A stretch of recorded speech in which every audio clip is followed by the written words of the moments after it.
என் பிள்ளையே, இப்பொழுது உனது வாழ்க்கையில் நடந்து கொண்டிருக்கும் பல விஷயங்கள் உனக்கு மர்மமாகவும் ஏமாற்றமாகவும் புதிராகவும் இருக்கின்றது. நீ நினைப்பது ஒன்று, ஆனால் உன்னுடைய வாழ்க்கையில் நடப்பது அதற்கு மாறாக வேறொன்று.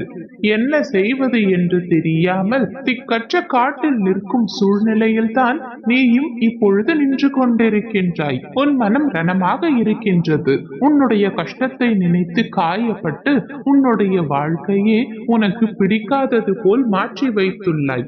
அவர்கள் அனைவரும் நன்றாக இருக்கின்றார்கள். ஆனால் நான் மட்டும் இன்று வரை கஷ்டத்தை மட்டுமே சந்தித்துக் கொண்டிருக்கின்றேன். எண்ணத்தில் என்னை விட உயர்ந்தவர்கள் இவ்வுலகத்தில் யாரும் இல்லை. நான் யாருக்கும் எந்த கெடுதலும் செய்யவில்லை, தீமை செய்யவில்லை, துரோகம் செய்யவில்லை, யாரையும் நான் ஏமாற்றவும் இல்லை. பின்பு ஏன் எனக்கு மட்டும் இவ்வளவு வேதனையும் இவ்வளவு கஷ்டமான வாழ்க்கையும் என்று நீ புலம்பிக் கொண்டிருக்கின்றாய்? என் பிள்ளையே, உன்னுடைய மன குமுறல்கள் அனைத்தையும் நான் நன்றாக அறிவேன். அதிர்ஷ்டத்திற்காக காத்து கொண்டிருக்கின்றாய். வாழ்க்கையில் மாற்றம் வேண்டும் என்ற எண்ணத்தோடு இருக்கின்றாய். உனக்கு பிடித்த மாதிரி உன் வாழ்க்கை மாற வேண்டும் என்று ஏங்குகின்றாய். கவலை கொள்ளாதே, அனைத்தும் கூடிய விரைவில் மாறப்போகின்றது. இந்த அப்பாவின் கருணை பார்வை உன் மீது முழுமையாக பட்டுவிட்டது. இனி உன் வாழ்க்கையில் அனைத்தும் ஏற்றம்தான். வாழ்வது எப்படி என்று மட்டும் நீ புலம்பாதே. காலையில் கூட்டிலிருந்து புறப்படும் பறவைக்கு இறை கிடைக்கும் இடம் தெரிந்தா பறக்கின்றது? முயற்சிதான் வாழ்க்கை.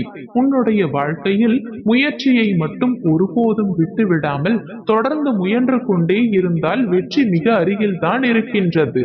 என்ன செய்வது? சில நேரங்களில் சில காயங்களால் தான் உன்னை நேர்த்தி செய்ய முடியும்.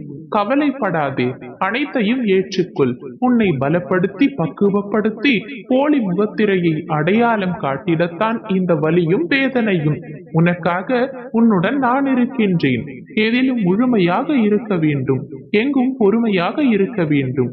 உன்னுடைய அனைத்து நல்ல பண்புகளையும் நான் நன்றாக அறிவேன். உனக்கு நல்லதை மட்டுமே நான் செய்வேன்.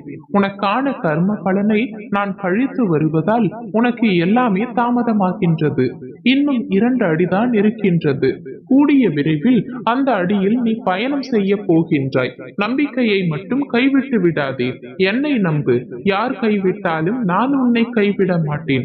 நீ நினைக்கும் அனைத்தும் ஒவ்வொன்றாக நடக்கப் போகின்றது. உன் வாழ்க்கையில் நீ பட்ட துன்பங்கள் துயரங்கள் அனைத்தும் முடிந்து விட்டது. இனி உன் வாழ்க்கையில் நீ எடுத்து வைக்கும் ஒவ்வொரு அடிக்கும் ஒரு அர்த்தம் உண்டு.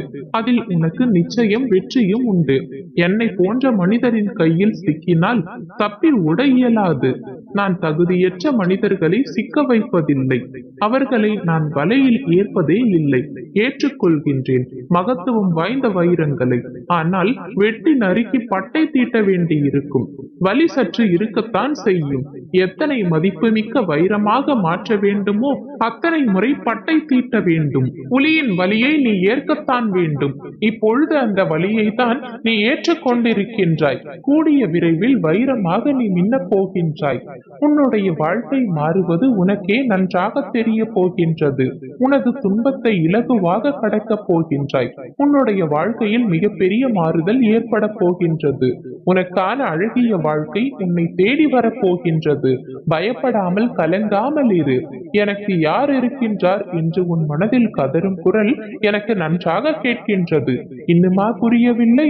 உனக்காக நான் இருக்கின்றேன் என்றும் ஒரு பொழுதும் உன்னை கைவிட மாட்டேன் என்று உனக்கு புரியவில்லையா?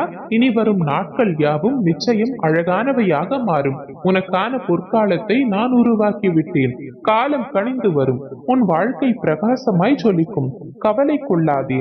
அனைத்து சூழ்நிலைகளிலும் நான் உனக்கு துணையாக இருப்பேன். இனி நடக்க இருப்பது யாவும் நல்லதாகவே இருக்கும். வாழ்க்கையில் நீ எடுக்கும் முயற்சிகள் யாவும் மகத்தான வெற்றி பெறும். உன் கண்ணீரை துடைக்க நானே வருவேன். அதை நீ ஒருபோதும் மறக்காதே. உன்னுடைய வாழ்க்கையில் மாறுதலுக்கான நேரம்தான் இது. இன்று இரவுக்குள் திடீரென்று ஒரு மாற்றம் நிகழப் போகின்றது.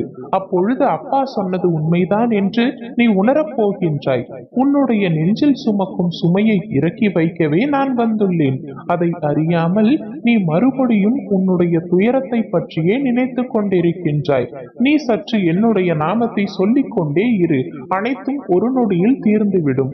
உன்னுடைய பிரச்சனையை தீர்க்க நானே வருவேன் என்பதை விட நான் யாரையாவது உனக்கு நிச்சயமாக அந்த நேரத்தில் அனுப்பி வைப்பேன் என்பதை மட்டும் நீ ஒருபோதும் மறவாதே. இருள் நீங்கி பிரம்ம முகூர்த்தம் உன்னுடைய வாழ்க்கையில் ஆரம்பமாகிவிட்டது. அப்படியே உனது கஷ்டங்களும் பிரச்சனைகளும் முடிந்து போகும். எல்லா துன்பங்களும் விலகி புத்துணர்வோடு நீ இருக்க போகின்றாய். தைரியமாக இரு. இதோ நான் உனக்கான மாறுதலுக்கான நேரத்தை உருவாக்கி விட்டேன். நீ எதை விதைக்க தொடங்குகின்றாயோ அதையே அறுவடை செய்வாய். அதுவே உயிர்ப்படைகின்றது. நீ எதை நோக்கி ஓடிக்கொண்டிருக்கின்றாயோ அது பற்றி தெளிவாக தெரிந்தால்தான் நீ ஓடும் ஓட்டம் சரியான பாதையை சென்றடையும். ஓடும் உனக்கே பாதை தெரியாத பொழுது இலக்கை நீ எப்படி அடைய போகின்றாய்? இலக்கு என்பது நீ நிர்ணயம் செய்து ஓடினால் அது வெற்றிக்கான பாதையை போல் இருக்கும். ஆனால் அதற்கு பிறகு நீ என்ன சாதிக்க போகின்றாய்? திரும்பி பார்த்தால் அங்கு பரிசு பொருள் மட்டுமே இருக்கும். அது உன்னுடைய இலக்கை அடைந்து இருக்கும். அந்த பரிசை தக்க வைத்துக் கொள்வதில் தான் உன்னுடைய கவனம் இருக்கும். இதில் என்ன இருக்கின்றது? உனக்கு பெருமை, புகழ், பரிசு, கௌரவம், திமிர், ஆணவம், கர்வம், நான் என்ற எண்ணம் போன்ற தீய குணம் மட்டுமே இருக்கும். இதுவா நீ? இல்லை. இதை தாண்டி ஏதோ ஒன்று உன்னை நெருடவில்லையா? அது என்ன என்று நீ சிந்திக்கின்றாயா? அதுதான் நிம்மதி. எங்கே என்று தேடி சென்றாயா? கிடைத்ததா? இல்லை தொலைந்து விட்டதா? தொலைந்து விட்ட நிம்மதியை எங்கே சென்று தேடுவாய்? தொலைத்தது தொலைந்த இடத்தில் தான் இருக்கும். தேடி பார்த்தங்கமே, அது ஆரம்பித்த இடத்தில் தான் இருக்கும். நீ எங்கே விட்டாயோ அங்கேயே தேடு. நீ முடி போட்ட கயிறை நீதான் அவிழ்த்து விட வேண்டும். நீ விதை விதைத்தவன், அறுவடை செய். தீயதை விதைத்திருந்தால் விதையாக வரும். நல்லதை விதைத்திருந்தால் விடையாக முடியும். நீ விதைகள் விதைப்பது நல்ல நிலத்தின் கனியாக வரும், வெளிச்சமாக வளரும். பாறையில் விதைப்பதும் பலனற்று போகும். விதைக்கின்ற நீ விதிப்பயனை அனுபவிப்பாய். நீயே காரணம், நீயே காரியம். காரணம் இல்லாமல் காரியம் இல்லை, காரியம் இல்லாமல் காரணம் இல்லை. இதனை உணர்ந்து நடந்து கொள் தங்கமே. உனக்கு நிச்சயம் மாற்றம் வரும். நீ செல்லும் பாதையில் உனக்கு நல்ல வழிகாட்டியாக உன் அப்பாவான பைரவமூர்த்தி நான் இருக்கின்றேன். நீ என்னை மனதார நினைத்தால் நான் உன்னை தேடி ஓடோடி வருவேன். உனக்கு தேவையானதை நிச்சயம் நான் தருவேன். நம்பிக்கையோடு காத்திரு, நல்லதே நடக்கும். பைரவரே சரணம், பைரவர் பொற்பாதமே சரணம். பைரவரே சரணம், பைரவர் பொற்பாதமே சரணம். பைரவரே சரணம், பைரவர் பொற்பாதமே சரணம்.